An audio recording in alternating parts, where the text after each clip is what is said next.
ideation like feeling mo sa imong tibok kanang kinabuhi nga lonely ka kay dili man ka ganahan mo pamilya.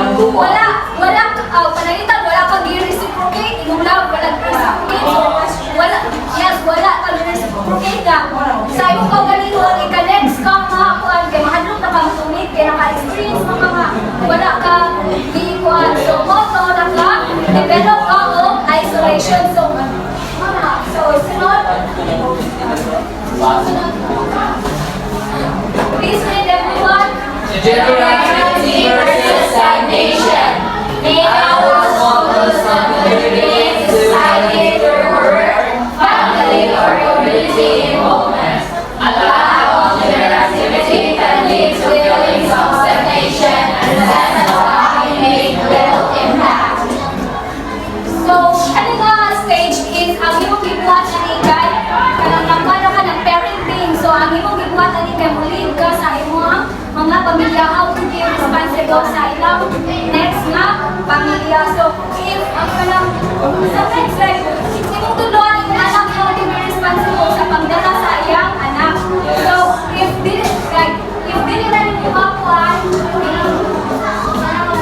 generativity is what is a stagnation?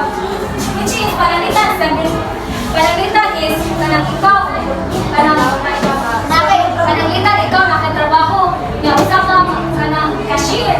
So kanang nakakay pamilya naka-provide ka sa imong pamilya pero dili na nimo passion ang kanang nga work. So nakaganahan which is ganahan ka mag-writing so dili nimo ma-take ang risk kay mahadlo ka mabiyahan imong secure nga job.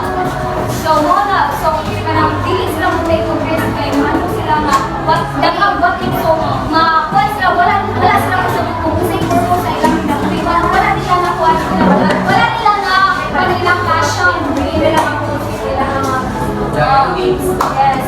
Next, please read it one. Ego versus despair. Older adults reflect on their lives, seeking a sense of meaning and acceptance.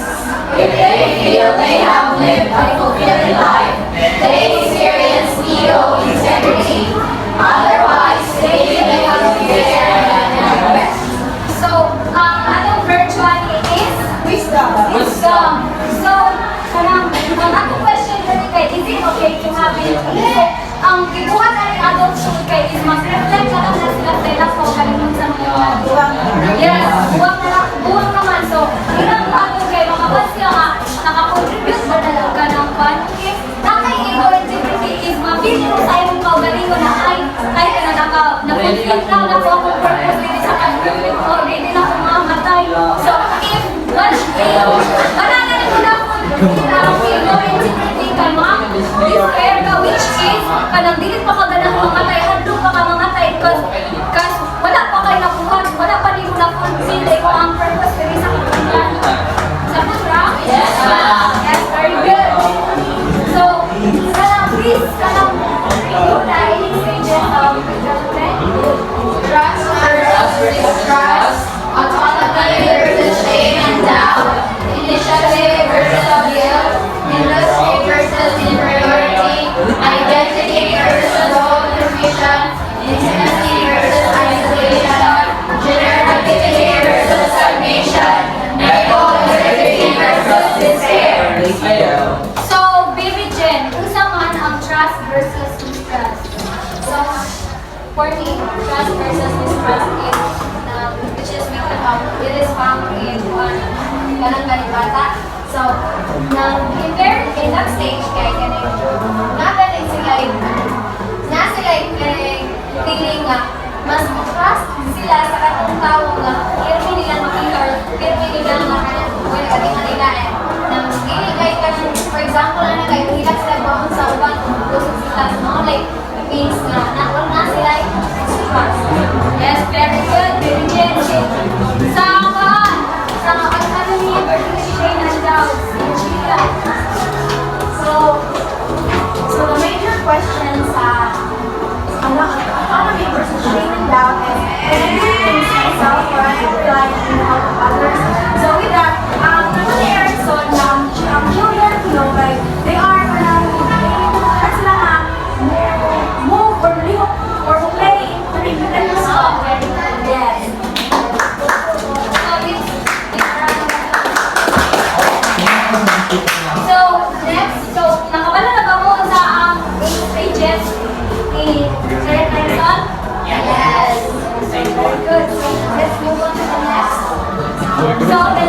is COVID. Please read everyone. Cognitive developmental theory of brain conditioning. Building blocks of understanding. So please, Chelsea, can you explain what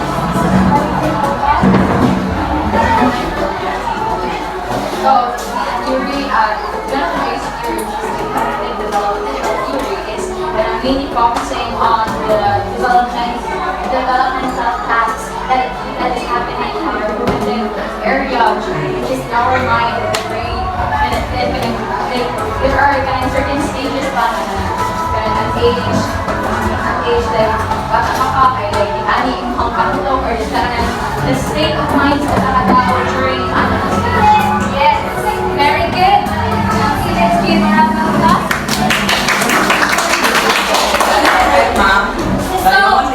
So, unsa man diyan ang cognitive?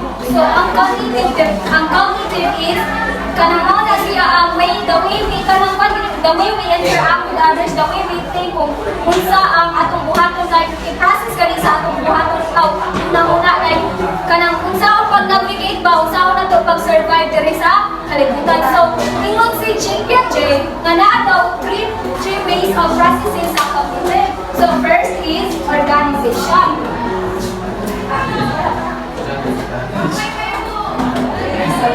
First is organization. So, unsa man ang organization? Anyone? Organization. Like what you organize yourself. Yeah.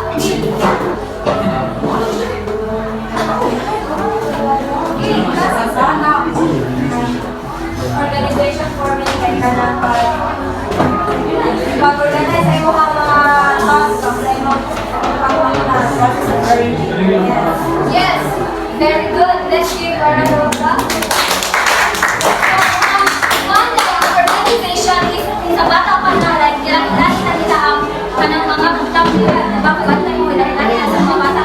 So para na to is ilahi-lahi ko na to. Kanang isa natin kuha na information sa kanang like atong nakuha na information kaya ato na ipagtapit para makabuhat ka o conclusion na. So, ginala ka makabuhat ka o conclusion sa pag-sumpay-sumpay na to sa atong mga information na nadawat. So, ang tawagan na kanang kuhan is schema. So, kung saan ba din ang schema?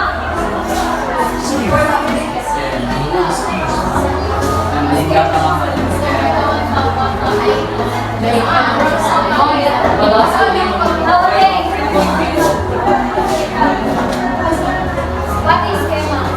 A schema ay Jim Piaget said, when we are contract, we already have a folder of files at ang brain na whenever we learn something now, like we sold dito sa ang class akong brain ay ma-organize na ang mga knowledge na ako na-learn every day sa or experience every day. So, very good. So, now schema work. So, natay mga kanang information na makuha.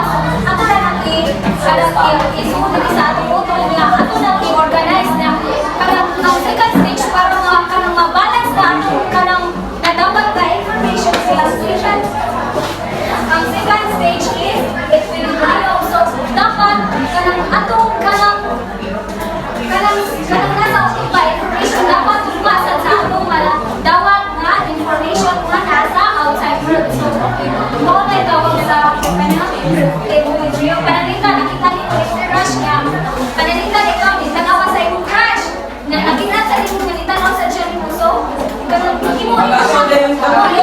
Yes, pag dinuro tayo mo, like, crush ka sa imong crush kay. Itanaw mo siya sa imong, diba? Hindi ka nililo. Yes. If dili na nababalance mo na gitawag so this equilibrium. So this equilibrium is kada panalitan, di ba, crush din siya sa campus. So if makita na di mo siya manasay lain ka karang kahit Magsalo siya. so wala na nabalance yung kan kay feel yan mo ma-crush ka. So so mala so to adapt that so dapat naiduha ka process ang one, diba, ang third one is adaptation man. So to adapt siya ay kanang tuka. Adaptation. Nana siya ay tuka.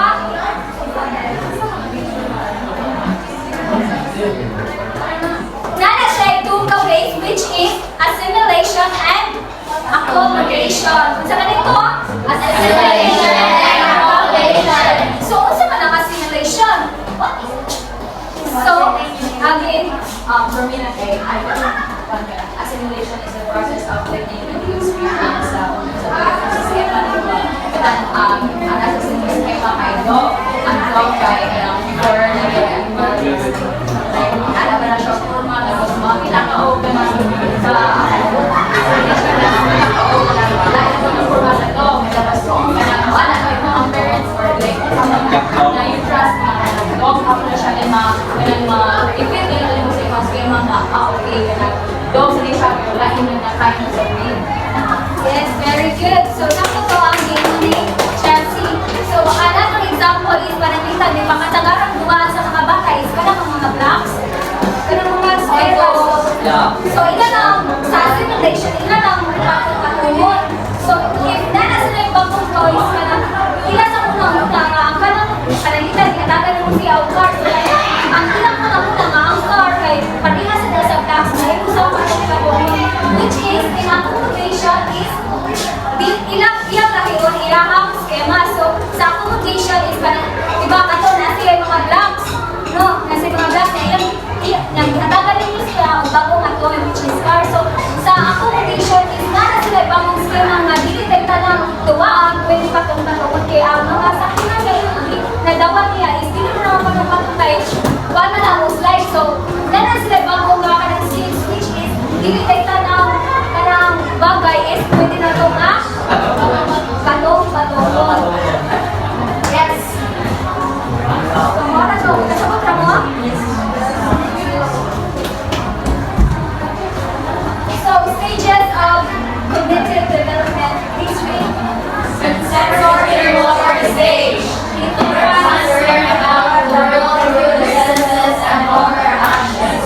They develop object permanence, the understanding that objects continue to exist even when they cannot be seen. So, sa sensory motor stage is ang infants nakikay mga kadevelop na siya og senses. So, kakantay mo ng mga bata is kanang kusukay na sila mo, like, kusukay, makakita na nila sila buha ang kanunay na nila, na hiling po na sila, kanang kilig-kilig kay pulak na sila manungong sa kwan. So, muna sila sa aning nga kwan, nakadepende na rin siya sa sensory motor. Yes, kanang nag-develop na panalitan is aning nga stage is nito mo sila nga if dili na nila makita kung sa kabutang is wala na nag-exist. Panalitan yung na kanang ipikabu ang katawag na sila mayo, no? Kay abi nila wala no ka. So, pagbalik ni mo ka na sa kayo sa wait no ka balik ka. Ano na reincarnate mo ni?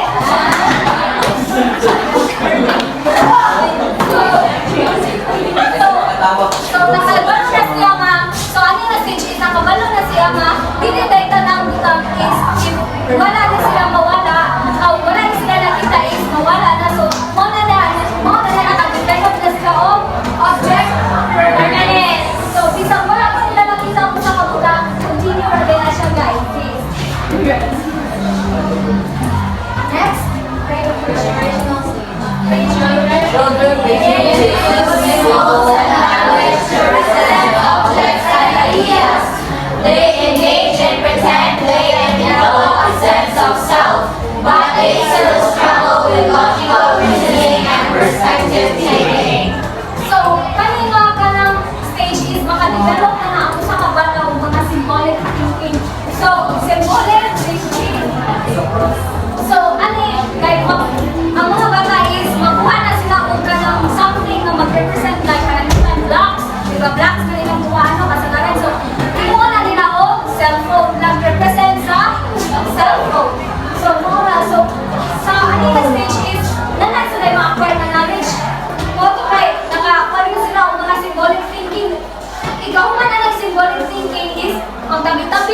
sila mga 50 words like magkabit-kabitan sila sila nila. So muna ang language, naka-apply sila o language kasayang ka ng mga like magtawag ba na sila ron or magkuha ba na sila o teddy bear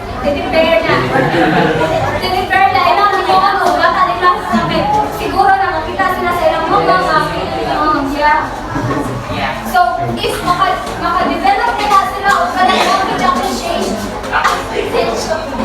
if nanana sila yung kanang vocabulary like kung slow na ilang mga vocabulary sa ilang mga ba. So, parang pre-operational stage, right? Mag-pretend sa rin sila like, oh, ako si kanang Darna, ako si Barbie. So, dapat kanina stage, dili na ninyo ka ng ilaron or ilaron ganito or kanang kung magutana sila is as long as kanang kaya nila mag-bunso, even if you don't Pilipinas pa man sila, so, muna ang pre-operational stage. So, Children develop the ability to think logically, comprehend, and understand observation. The principle that the amount of substance remains the same even in its various stages. So, from the word complete, so, ang ilang kanang makuan is kanang radyo appears or yes, kanang radyo mahikap or like paratikan. For example, kaya nakay kanang kung na siya pasol of diba, nasi ay apple, ano siya pagkatatak na panalitan si Mario na yung apple yung ikuha ay Procopio. So, panalitan di ba ka si Mario na ikuha ni Procopio ang tulong. So, makabalo na sila, kaduha na lang ang namin. Pero if pagkano na sila mo, kung kanang ikuha ka ni Procopio, hindi na sila pa. So, bakit mga concrete naman ilang mga kanang dali, mag-process sa ilang. Yes, Operational stage. Adolescents and adults develop the capacity for abstract reasoning, hypothetical thinking, and scientific reasoning. They can consider multiple perspectives and engage in complex problem solving. yes. So, kung sa concrete operational stage is mga concrete real ang ilang mga kuan. So, sa formal operational stage is ang develop sa bata is mga abstract things na like justice, freedom. So, muna ang mga develop sa formal operational stage like kabalo na sila kung sa majud ang yes, kung sa majud ang justice, kung sa majud ang freedom. So, kabaw na sila kung sa kalisod ang aswang nana na sila yung knowledge na alis sa tigil. Yes. Very good. So, mga sa ka nito first. Sensory stage. Pre-operational stage. Katulo. Operational stage. Ikaw pa. Operational stage. So, unsa man ang kuan? Unsa man to ang sensory motor stage?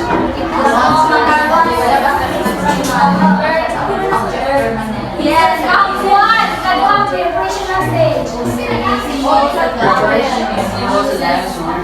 So, ikatulo. Yes, ikaw pa. Operational stage. And discussion. Next. So, before we proceed to our next discussion, we are requesting everyone to please stand up. Kaya baguan na nananatay ang puti.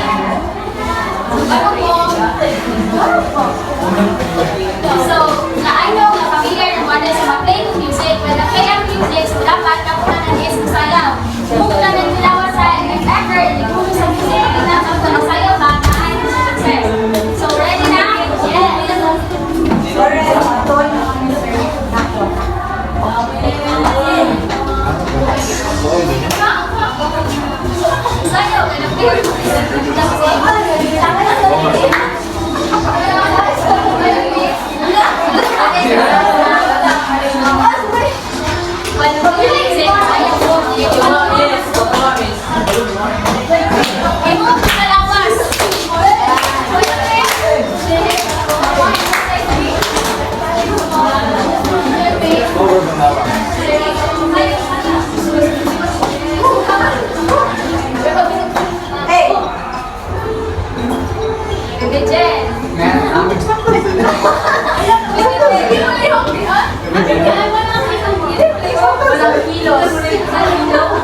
So,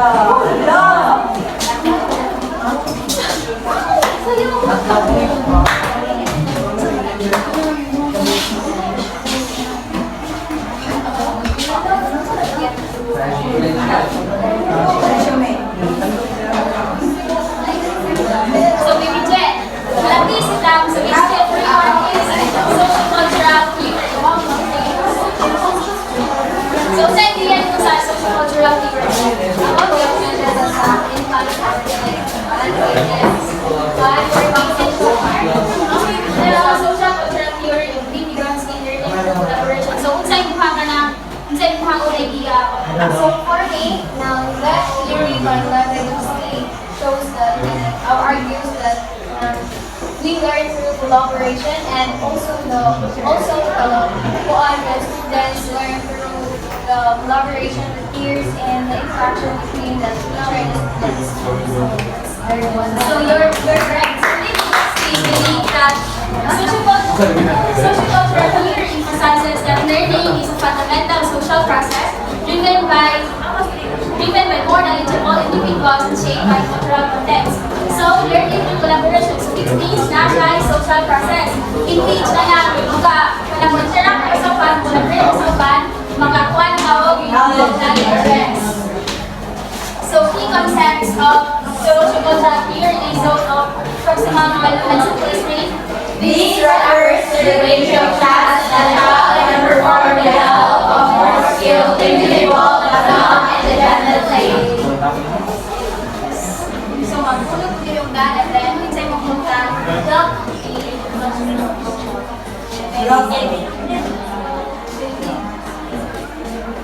Julia. Ngayon mo ka ng understanding ng CBT or learning as a model.